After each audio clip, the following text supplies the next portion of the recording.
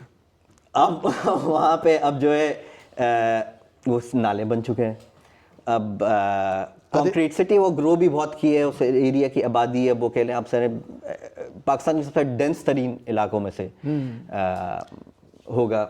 جب وہ فلڈز آئے تھے تو مجھے یاد ہے بڑی ساری تصویریں لوگ شیئر کر رہے تھے, the Lyari river has come alive again. تو that's quite beautiful, quite a beautiful imagery. تو اب بات یہ ہے کہ جب یہ پارٹیشن ہو گئی اور ریاست قائم ہو گئی تو آپ کا جو براڈر ورک ہے وہ is to look at state as a protection racket almost. مجھے تو چارلز ٹلی کچھ یاد آ رہا تھا. Is that where you take this from? میں چارلز ٹلی سے لیتا ہوں. پہلے just explain to people کہ اسٹیٹ ایز پروٹیکشن کیا چیز ہے, پھر ٹلی پہ آتے ہیں. بالکل بالکل. عام طور پہ جو ہے ہم اسٹیٹ اور وائلنس کا اگر تعلق جوڑتے ہیں تو ہم سوچتے ہیں کہ اسٹیٹ کو وائلنس چاہیے اپنی سوورنٹی کے لیے. جی, جیسے ویبر کہتا ہے monopoly on the use of legitimate monopoly. یا ابھی جو ریسنٹلی اسٹیفن ملر جو ٹرمپ کے ایسے انہوں نے ایک سوورنٹی کی ڈیفینیشن دی ہے جو بالکل 19th سینچری ڈیفینیشن ہے. انہوں نے کہا ہے کہ جو ملک اپنی بارڈرز کا دفاع نہیں کر سکتا وہ ملک ہی مانتے نہیں, وہ ہم اس کو ملک ہی نہیں مانتے, لہٰذا ہم گرین لینڈ ٹیک اوور کرتے ہیں. ہم گرین لینڈ ٹیک اوور کرتے ہیں.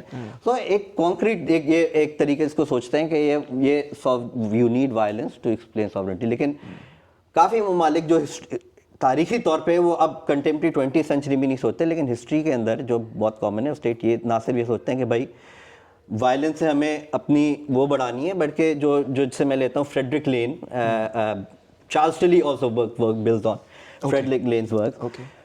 Frederick Lane's main argument is کہ کیپٹل کا سورس یا کیپٹل accumulation کا سورس خاص طور پہ یورپ کے اندر وہ مین وہ نہ ٹیکنالوجی تھا نہ کوئی ان کی ہیومن ریسورس تھا. اس کا مین فرق تھا کہ کون ان میں وائلنس کم پیسوں میں پروڈیوس کر سکتا ہے. تو اس کو وہ پروٹیکشن کہتا ہے پروٹیکشن پروفٹس. I see. تو وہ کہتا ہے like rent. It's almost like rent. Yes. اور وہ کہتا ہے کہ اگر ہم اس کو violence not as sovereignty but violence as a business سوچیں, as a protection, as a protection rent, as a protection rent, کہ میرا کام یہ ہے کہ میں اگلا جو تیمور اپنے ملک کی جتنی دفاع پہ لگا رہے پیسے میں اس سے کم لگاؤں. اور اس کے اب لگانے کے طریقے کیا ہیں؟ اب اس کا ایک طریقہ یہ ہے کہ میں تیمور کے اوپر بمباری شروع کر دوں, تو تیمور کو اپنی اور فوجوں کے اوپر پیسے خرچ کرنے پڑیں گے, میرا منافع بڑھ سکتا ہے. میرا ایک دوسرا طریقہ یہ ہو سکتا ہے میں کہوں کہ یار بجائے میں اپنی فوج کے مجھے سستے میں کسی اور سے پروٹیکشن لے لوں, میں کسی امپیریل پروٹیکشن کے اس میں آ جاؤں, تو آؤٹ سورس کر دوں. تو یہ آپ کو وائلنس کو ایک تھوڑے اور فلیکسیبل طریقے سے سوچنے کا موقع دیتا ہے یہ والی اسٹیٹ وائلنس کو. اور مارکیٹ اور وائلنس کا تعلق جو ہے وہ جو سوچنے کے اندر آپ کو تھوڑی اور فوکس میں لے آتا ہے کہ کیپٹل اور وائلنس کا ایگزیکٹلی تعلق کیا تھا, اور وہ وائلنس کی پروڈکشن کے اندر پروفٹس کے کیا موٹیوز تھے. I see. ہم تو کیپٹلزم کو بڑا بیباسزم سسٹم سمجھتے ہیں کہ بھائی اس میں وائلنس نہیں ہوتی بٹ ٹروڈ ہوتا رہتا ہے. تو آپ نے کہا کہ ایکچولی اس کی پوری foundation he is a sort of rent economy based on violence in the name of protection. بالکل. تو یہ پروٹیکشن کا جو سارا سلسلہ ہے پھر یہ ایک ریکٹ ہی ہوا یا واقعی کو پروٹیکشن ہے یا کیا سی چیز؟ بالکل. یہ جو اس کے اندر جو شروع جب ہوتی ہے, جو پہلے میں ہم نے کیا تھا کہ انڈین اوشن کی ایک بڑی رچ اکانومی تھی, وہاں پہ مسلمان بھی تھے, آرمینینز بھی تھے, یہ سارے تھے. پر یہ سلسلہ کب ختم ہونا شروع ہوتا ہے کہ پورچوگیز آتے ہیں.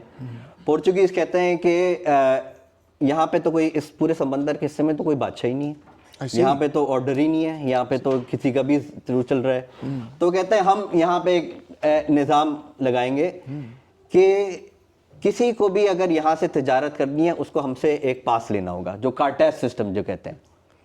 اور کہتے ہیں جس کے پاس یہ پاس نہیں ہوگا وہ پھر لیجٹمیٹ ہے کہ ہم اس کے اوپر بمباری کریں, اس کو ہم پکڑ لیں, اس کا سارا ہم وہ لے لیں. دادا گیری ہوئی.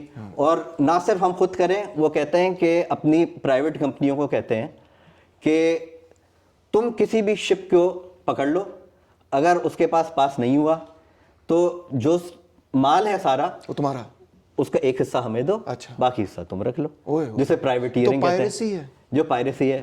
اچھا اب مزے کی بات یہ ہے کہ اب سننے میں آ رہا ہے کہ یہ پرائیویٹیئرنگ لائسنس ٹرمپ میں ری ایشو ان وینیزویلا, کیونکہ کہ پرائیویٹ کمپنیاں کہ وینیزویلا سے کوئی بھی تیل لے کے جا رہے ہیں, آپ اس پہ حملہ کریں اور ان کے پاس اگر ان کے پاس وہ پراپر پیپر ورک نہیں ہے, ہم سے اجازت نہیں ہے تو کچھ حصہ آپ خود رکھیں. انہوں نے اٹھا لی تھی, وہ شپ اٹھا لی پوری, اور ٹرمپ نے بڑے خوشی سے کہا کہ میں تو شپ بھی رکھوں گا اور میں تیل بھی رکھوں گا.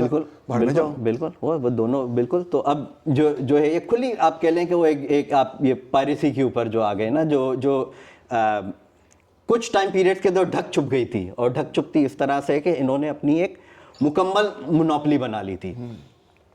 جو چارلز ٹیلی کا بھی آرگیومنٹ ہے, چارلز ٹیلی بیسکلی وہ آرگیومنٹ یہ کرتے ہیں کہ سب سے سستی ملک یہ کہ حکومتیں یہ ریلائز کرتی ہیں کہ سب سے سستا طریقہ پروٹیکشن بنانے کا یہ ہے کہ ہم اس کی مونوپلی بنا لیں, کہ ہم کسی اور کو اجازت نہیں نہ دیں, ہم مارکیٹ سے کسی اور سب کو نکال دیں. تو یہ سب سے اچھا طریقہ ہے مونوپلی بنانے کا.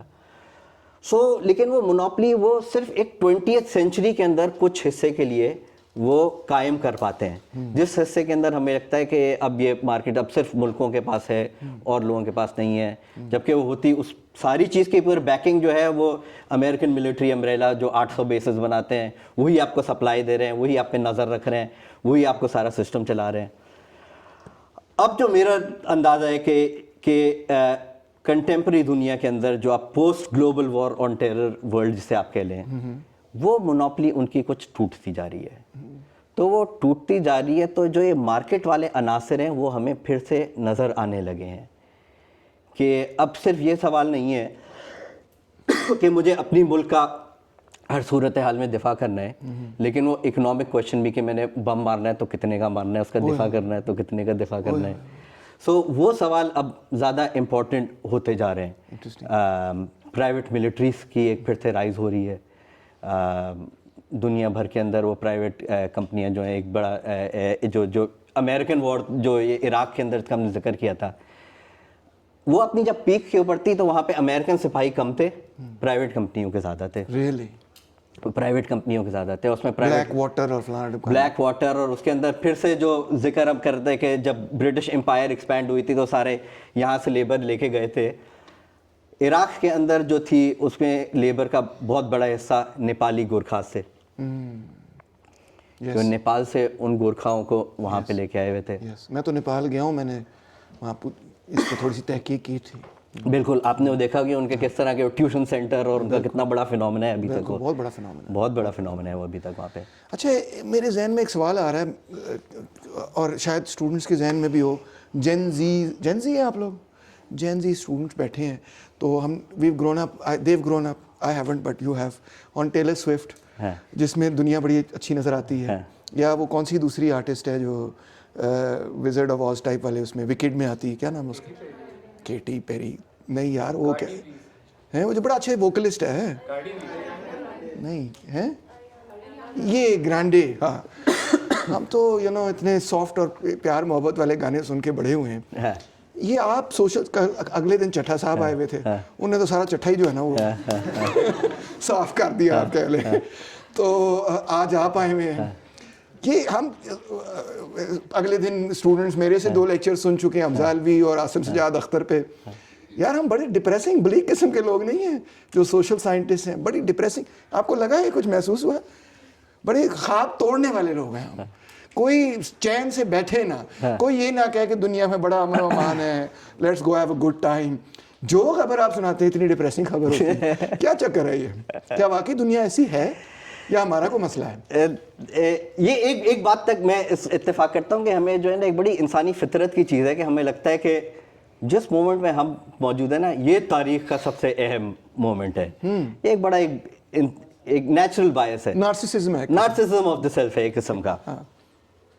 لیکن یہ کہنے کے باوجود جو ابھی سب دنیا میں ہو رہا ہے بڑا مشکل ہے ابھی کہنا کہ یہ ایک کریٹیکل مومنٹ نہیں ہے, یا یہ کہنا کہ آپ پہ کہہ لیں کہ ایک پورا جو سسٹم بنا ہوا تھا 20th سینچری کے اندر وہ جتنا کمزور ابھی پڑا ہوا ہے اتنا کبھی بھی نہیں تھا. جو پوسٹ وار, جو سیکنڈ ورلڈ وار کے بعد جو سسٹم ہے. تو اگر اسپیکنگ آف کہ اگر کوئی light at the end of the tunnel ہے تو light at the end of the tunnel یہی ہے کہ آپ کہیں کہ بھائی کہ ایک امید کی کرن پھر جاگتی ہے کہ نہ صرف یہ اگر 20th سینچری والا آرڈر جو ہم نے پوری بات کی ہے, 20th سینچری کا آرڈر جو ہے وہ کھڑا ہوا تھا برٹش امپائر کے آرڈر کے اوپر, جو اٹ سیلف کھڑا ہوا تھا پورچوگیز اور اسپینش امپائر کے آرڈر کے اوپر.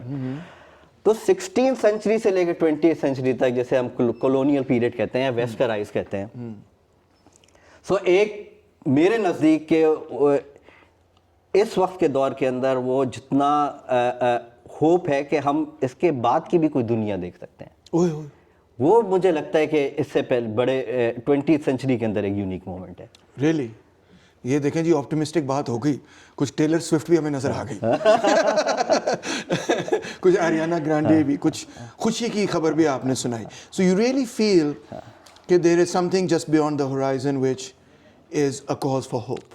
بالکل بالکل. جو خاص طور پہ چائنا نے جس طرح اس کا رائز ہوا ہے, کروڑوں لوگوں کی آبادی جو ہے مطلب بدترین کنڈیشنز کے اندر انہوں نے پاپولیشن کو ایلیویٹ کیا ہے, غربت سے نکالا ہے, ایک دنیا کو بالکل الگ ڈیولپمنٹ کا ماڈل دیا ہے. کہاں وہ پھنسے ہوئے تھے اوپیم کے اندر بری طرح سے, millions of people addicted to opium, the country carved century of humiliation. اور ایک جنریشن میں آپ دیکھیں, within one generation, آپ ایک جنریشن میں, یعنی یہ سب ایک ہوپ دیتی ہے کہ ہمیں لگتا ہے کہ ایک طرف تو ہمیں لگتا ہے یار یہ تو صدیوں کی میراث ہے, معذور ہیں ہم, لیکن پھر آپ کو اس طرح کی جب چیز ہوتی ہے کہ یہ چیزیں ایک جنریشن میں بھی بدل سکتی ہیں. I was reading another piece of data just the other day, just yesterday in fact, کہ ویتنام جب آزاد ہوا ہے تو وہاں پہ 80% پاورٹی تھی, 80%. ہم 33 پہ روتے ہیں, وہاں 80% غربت تھی, غربت کی لکیر سے نیچے 80% لوگ تھے. Naturally they had come out of 40 years of war and strife and struggle for independence and so on. اور اس وقت ویتنام میں پاورٹی ریٹ ہے 3%. مطلب ودن جسٹ میں 1975 میں پیدا ہوا ہوں, ویتنام بھی 1975 میں آزاد ہوا ہے, and with in my own life time they have completely changed the profile of that country. بالکل بالکل بالکل. اور یہ جو ہے نا اب ٹرینڈ یہ ڈیولپ ہو رہے ہیں نا. اب دیکھیں اب پہلی دفعہ اب یہ ہوا آئی تھنک اس سال گلوبل ساؤتھ کے ممالک کا مین ڈیٹر اب IMF اور ویسٹ نہیں رہا. It's changing. It's changing. Alternative main sources of production source جو مین جو آپ کی ٹریڈ پارٹنر ہے وہ اب زیادہ تر ملکوں کا ویسٹ نہیں رہا. اور وہ نئی ہارڈ کرنسی بھی لے کر آ رہے ہیں کہ اب ہم ڈالر میں نہیں کریں گے, ہم برکس میں کریں گے. بالکل بالکل. اور ٹرمپ صاحب نے تو کہا جس نے برکس میں کیا تو اس کو میں نے برک مارنی ہے, 100% ٹیرف کی میں برک ماروں گا اس کو, ہے نا. بالکل بالکل بالکل. So Dr.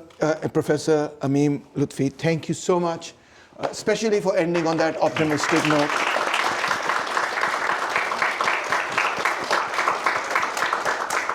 It is truly a rare pleasure to talk to someone of your intellect and the kind of research you've done, especially into the political economy of the Indian Ocean, is absolutely remarkable. Thank you. This article itself is beautiful.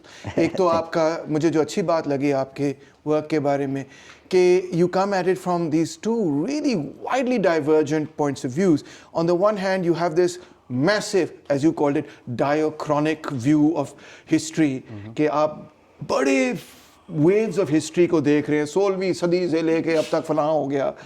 And on the other hand, you are giving so much attention to the everyday lives of the people who live in Lyari, کہ بھئی وہ hotel میں جاتے تھے, چائے پیتے تھے, چائے کی پیالی کے اوپر پھر وہ کیا کرتے تھے, ان کی عورتیں کس طرح ایران جاتی تھیں, ایران سے پھر وہ کیا کیا چیزیں لے کر آتی تھیں, پھر ان کو بیچتی تھیں, پھر وہ بیچ کے اپنے بارے میں کیا کہتی تھیں, اپنے بچوں کو کیا سکھاتی تھیں.